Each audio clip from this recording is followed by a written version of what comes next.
কাঠালিয়ায় গণ অভ্যুত্থানের বর্ষপূর্তি উপলক্ষে শোভাযাত্রা ও পথসভা অনুষ্ঠিত। সোহেল খন্দকার, ঝালকাঠি প্রতিনিধি। ঝালকাঠির কাঠালিয়া উপজেলায় বিএনপির উদ্যোগে জুলাই গণ অভ্যুত্থানের বর্ষপূর্তি উপলক্ষে মোটরসাইকেল শোভাযাত্রা ও পথসভা অনুষ্ঠিত হয়েছে। 12ই আগস্ট মঙ্গলবার সকাল 10টায় উপজেলার আওড়াবনিয়া ইউনিয়ন থেকে এ শোভাযাত্রা শুরু হয়।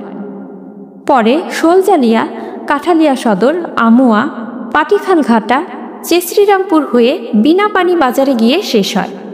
এ সময় কচুয়া বাজার, কাঠালিয়া সদর বাস স্ট্যান্ড, আমুয়া বন্দর, পাটিখালঘাটার মরিচকুনিয়া বাজার, চেশ্রীরামপুর ও বিনাপানি বাজারে পথসভা করেন।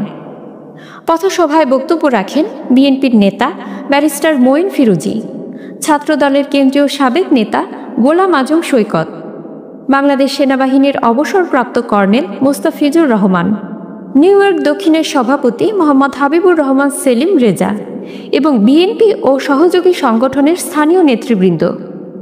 শোভাযাত্রা ও পথসভায় কয়েকশো মোটরসাইকেলে বিএনপি ও অঙ্গ সংগঠনের হাজার হাজার নেতাকর্মী অংশগ্রহণ করেন।